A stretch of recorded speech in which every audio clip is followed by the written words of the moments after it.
Welcome to the channel. Producing content for over half of a decade. Hold on to your butts. It's going to be a bumpy ride.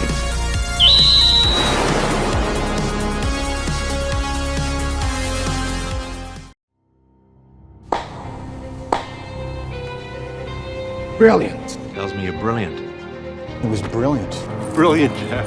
Brilliant. I just want to keep you brilliant. I read all your research on nanotechnology. Really brilliant. Your brilliant conversations, man. A trifle limited, but brilliant. It's amazing. Leon, really brilliant. That was brilliant. And most paranoid delusions are intricate, but this is brilliant. Brilliant.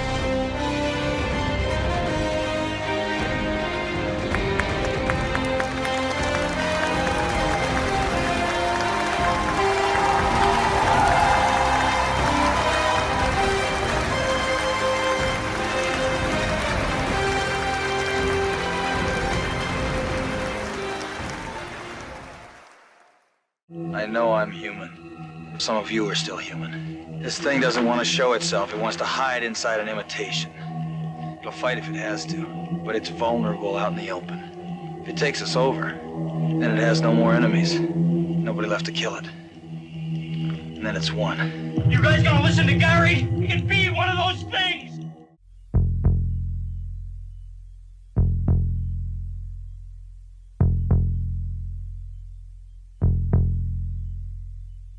Hello everyone. Today I'm going to revisit a movie I previously covered in an episode of The Brilliance Of. I do this to add additional thoughts, opinions, and even possible theories, in the hopes to improve upon the original video. I will be skipping scenes and emphasize certain qualities of the film, while only giving away the first act of the movie.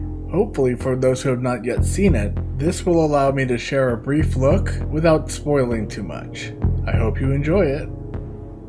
The Thing, released in 1982, and stars Kurt Russell, Keith David, Wilford Brimley, and more, in an insanely intense sci-fi horror, where trust among allies takes a backseat to paranoia, as well as hesitant betrayal. When an alien ship strikes down in Antarctica, a brief encounter with a being unknown to our main characters only results in disaster. Each member is put on high alert when a biological discovery finds an alien creature has not only infiltrated the team, but has mimicked their appearance upon mutilating and assimilating their form. The movie not only takes direct inspiration from 1951's The Thing from Another World, but was also followed up with a prequel in 2011, which would also be titled The Thing. The trailers didn't indicate when the 2011 story took place at first, leaving us to speculate on whether the film was a reboot, remake, or even a sequel to John Carpenter's masterpiece.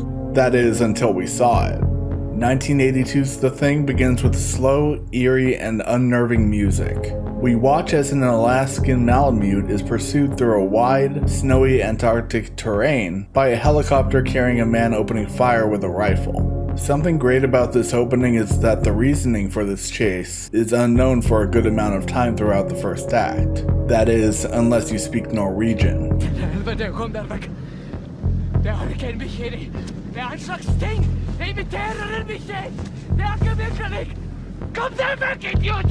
In which case, the purpose is almost immediately made clear when the sniper touches down, and warns our main characters in his native tongue.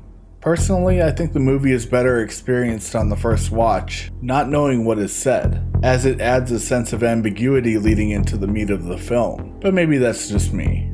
Taking the dog in, one member of our team, Clark, played by Richard Mazer, and we are given a good idea of how compassion and camaraderie round out his character. We get a nicely paced and brief introduction to each cast member. McCready, Childs, Palmer, Copper, Bennings, Fuchs, Norris, Blair, Windows, Gary, and as mentioned before, Clark. While short, each personality is clearly defined, as is the situation they find themselves in, having a technical issue and removing any possibility of communicating with the outside world beyond their outpost. Look, I haven't been able to read in 2 weeks. I doubt if anybody's talked to anybody on this entire continent, and you want me to reach somebody. Tension builds, as while each team member is going about their business, the new dog explores its setting, and truly left me nervous. In a subtle way, the animal's methodical movement throughout the facility is clearly suspicious. It is really an incredible performance by the dog, as no CGI is needed, and all motions are acted out flawlessly. Gotta give props to the puppy. The mystery doesn't last long though, as when the dog is placed into the kennel, our monster is revealed for the first time. After dispatching with the other animals, our team witnesses part of the thing's absorption process, and we quickly learn of the creature's ability to replicate the exact appearance of those it assimilates, given enough time. All of these events lead into the bulk of the film's plot, as our characters are slowly exposed to more information about the thing, and unravel its intentions to systematically separate each squad mate through mistrust and manipulation, simultaneously picking each one off as effectively as it can. One aspect of the film that is brought up often is the mystery behind the ending, when we are left with the final two survivors and question whether one or both are infected.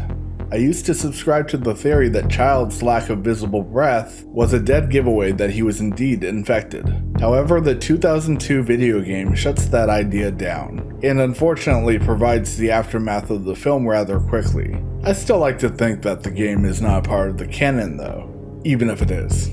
The Thing is my favorite horror movie of all time for a reason. The balanced development of each character throughout the runtime, the very haunting score, and the heavy amount of lore left to discover, even after its release, makes it an all-time great, and The Thing is absolutely brilliant.